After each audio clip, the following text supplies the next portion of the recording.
सात संगत जी, प्यार से कहना जी। धन निरंकार जी। सात संगत जी, संसार जी अपनी बाड़ी में फरमाए हैं, जिस ज्योति का अंश तू मानो उस ज्योति को पहले जान। जिसने दिया है सब कुछ तुमको उसी उसकी पहले कर पहचान। सात संगत जी, किस ज्योति का अंश है हम? सात संगत जी, सच में ये जानना जरूरी है कि हम किस ज्योति का अंश हैं। कई बार गोस्वामी तुलसीदास जी रामायण में लिखे हैं, उसे हम पढ़ भी चुके हैं, सुन भी चुके हैं कि ईश्वर अंश जीव अविनाशी है। ये ईश्वर का अंश है, जीव अविनाशी है। पर सत्संग जी, भ्रम में डूबे हुए इंसान इस माया जाल में फंस करके कहीं न कहीं पीड़ा उठा रहा है और मैं कौन हूं ये जानने से वंचित होता है। सत्संग जी कहते हैं कि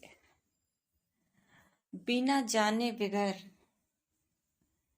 दुख कैसे होता है। जैसे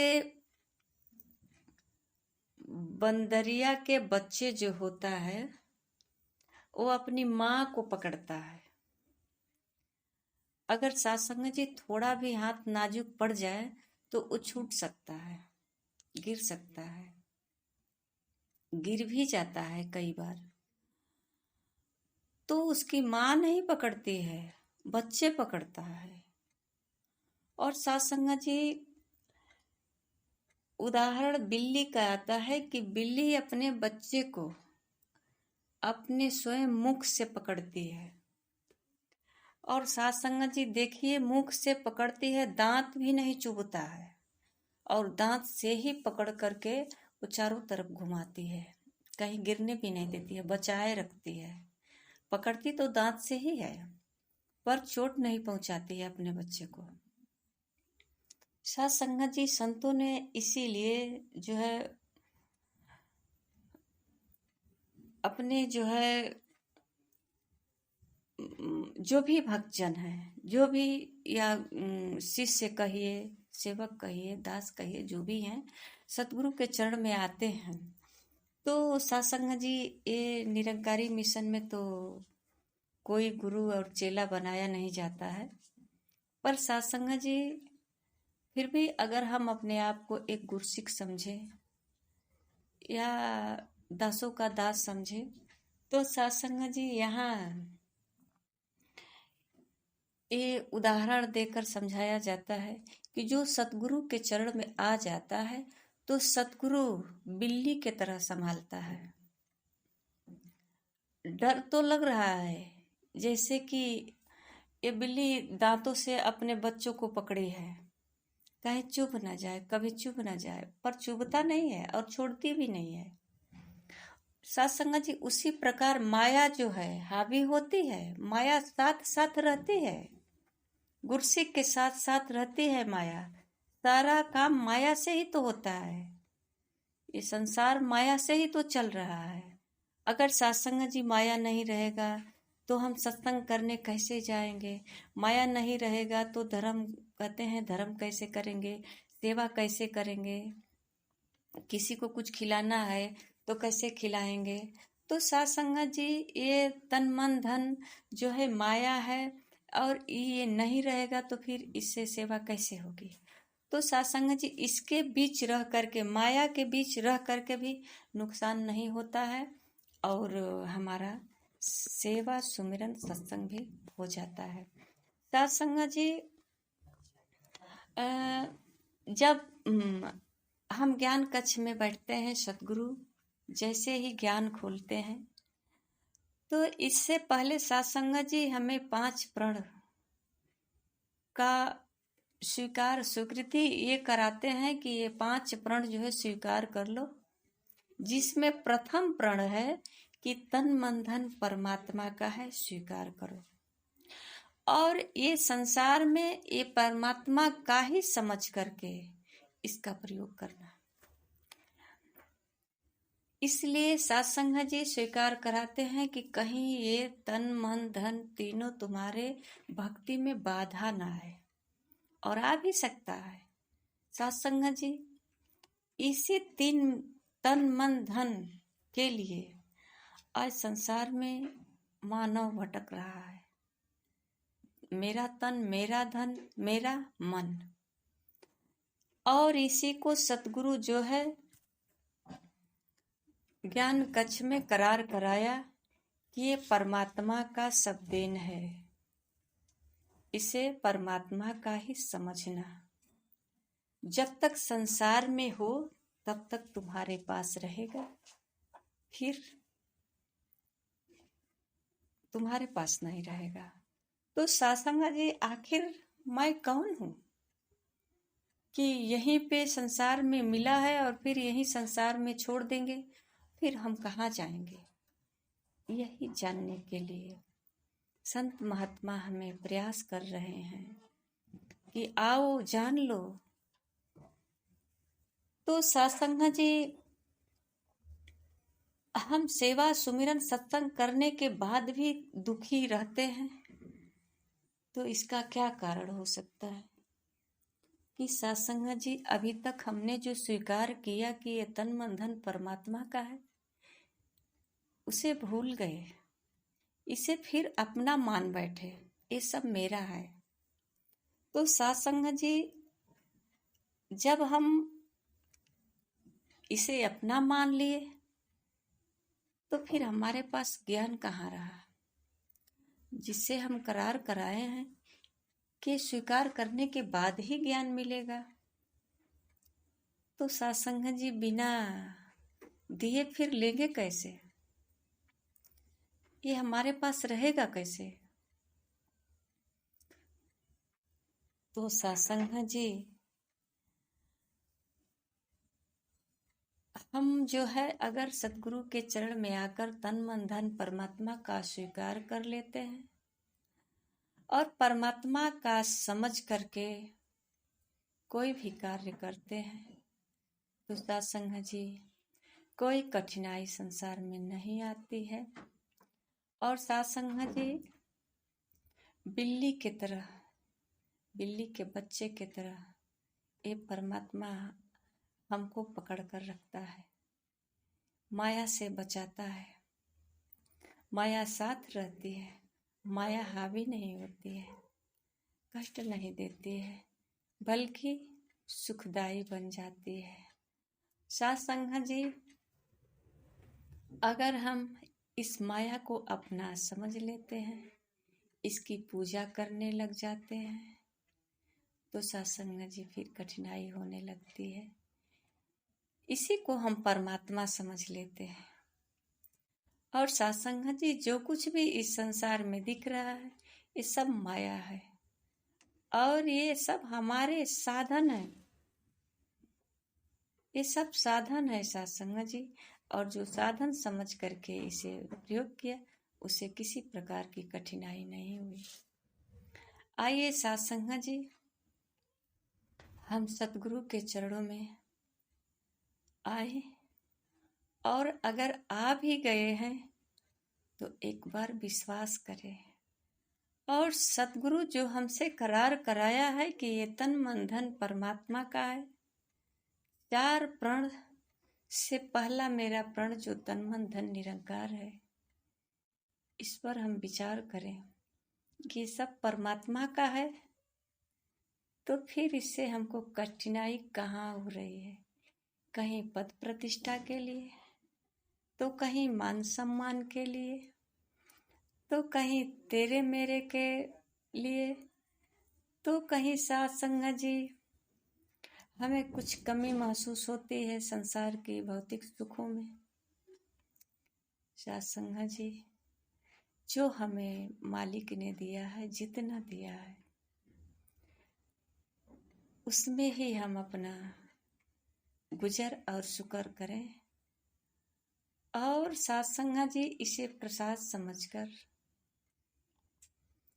समय आने पर सब कुछ धीरे धीरे मिल जाएगा। ऐसा विश्वास रखकर अपने सद्गुरु पे, जैसे एक बच्चे अपने माता पिता पे भरोसा रखता है, बालपन में उसे विश्वास होता है कि हम अपने माँ के साथ रहेंगे तो हमें सारी सुविधा मिलती रहेगी और माँ हमें हर संकट से बचाती रहेगी। सत्संग जी, उसी प्रकार हमको विश्वास करना होगा कि हम सद्गुरु के चरण में आए हैं और सद्गुरु हमारे साथ है, तो इस दुनिया की सारी कठिनाइयाँ मुझे कभी हरा नहीं सकती है। एक भजन आता है सत्संग जी, लोग सुनते हैं, गाते हैं, कितने तो मोबाइल के टोन पर भी हम सुने हैं सत्संग जी कॉलर टोन कि ए मत कहो खुदा से मेरी मुश्किलें बड़ी है, इन मुश्किलों से कह दो मेरा खुदा बड़ा है। सत्संग जी, सिर्फ ये गाना सुनना और कह देना, इसलिए हमारे जीवन में सहजता नहीं आएगा। जब हम जानेंगे तब ना कि परमात्मा कितना बड़ा है और है कैसा। बिन जानकारी के कैसे हम गा सकते हैं, और जो कुछ मिला है इसमें कैसे संतोष रख सकते हैं। किसी प्रकार की समस्या आई है तो ये हमें कैसे विश्वास होगा कि ये समस्या क्या है, इससे बड़े हमारे परमात्मा है, ऐसा कैसे विश्वास होगा। तो आइए सत्संग जी, हम एक बार अपने सतगुरु के चरणों में अपने सर को झुका लें और सत्संग जी सर को झुकाकर अपने जो है भक्ति करने का लगन है, इस लगन को ऐसे लगन लगा ले जैसे मीरा ने गाई, ऐसी लागी लगन मेरा हो गई मगन, तो हरी गली गली हरि गुण गाने लगी। सत्संग जी, मीरा ने अपना सूद बुध भूल गई और सिर्फ हरी हरी गाने लगी। ऐसा कौन सा मंत्र मिला, किसका दीदार की मेरा पहले भी तो कृष्ण की भक्ति करती थी, कृष्ण की मूर्ति लेकर के घूमती थी, पर अचानक एक ही दिन ऐसा क्या हुआ जब गुरु के चरणों में आई। तो आइए सत्संग जी, हम जो कुछ भी करते हैं सत्य करते हैं, ये मेरा मानना है। ये सत्य है कि नहीं है ये मुझे जानकारी नहीं। तो आइए सत्संग जी, हम जानकारी कर ले, सब जानकारी हो जाएगा क्या सही है क्या गलत है। और सही और गलत दोनों है इस संसार में। हमको सही का कैसे प्रयोग करना है, गलत का कैसे प्रयोग करना है, और गलत हमें लगता क्यों है, गलत है क्या। तो सत्संग जी, ये संसार गलत नहीं है, क्योंकि इसी संसार में मैं भी हूँ, मेरा जीवन इसी संसार में चल रहा है। अगर हम कहेंगे कलयुग से त्रेता अच्छा था, तो क्या त्रेता में जन्म हुआ था? त्रेता में सब देखे थे, द्वापर में देखे थे कि कैसा युग था? नहीं, सुनते थे। शास्त्रों के द्वारा सुनना और रहना देखना अंतर है। आज जिस युग में है ये युग बहुत अच्छा है, क्योंकि इसी युग में तो हमें मानव जीवन मिला है, और जिसे सद्गुरु मिल गया उसका और अहोभाग्य, जो सेवा सुमिरन सत्संग करने लगा। और सत्संग जी, अगर जिसे सद्गुरु नहीं मिला है तो ये बारी फिर न जाए। सद्गुरु अवश्य अपने जीवन में कर ले, और सदगुरु के चरणों में आकर के सत्संग जी सत्य की जानकारी कर ले। इसके बाद जो कुछ भी हम कर रहे हैं, जो कुछ भी कर रहे हैं, ये कर नहीं रहे हैं, ये स्वतः हो रहा है, ऐसा मेरा मानना हो जाएगा, ऐसा मेरा भाव हो जाएगा। सत्संग जी एक बार विचार कर लें कि सत्संग जी हम बहुत पूजा पाठ सब कुछ करते हैं, नियम धर्म का पालन करने के बाद भी अगर हमें कठिनाई महसूस हो रही है तो कहीं न कहीं हमारी जो भक्ति करने की तरीका है वो सही नहीं है। तो आइए सत्संग जी, भक्ति हम अपने मर्जी से कैसे करेंगे, क्या पता है, बिना गुरु के कौन सा भक्ति करेंगे। तो सत्संग जी आइए, आज ये निरंकारी मिशन हर जन जन तक, झोपड़ी झोपड़ी खोपड़ी खोपड़ी तक, देश देश में घूम घूम करके ये ऐलान कर रहा है, क्या तू अपने आत्मा का कल्याण कर ले, तू जान ले, अपनी स्वयं की पहचान कर ले, तू है कौन। और यही तेरा उद्देश्य भी है, इसीलिए तुझे मानव जीवन भी मिला है, मानव जीवन का कल्याण कर ले। सत्संग जी प्यार से कहना, धन्य निरंकार जी।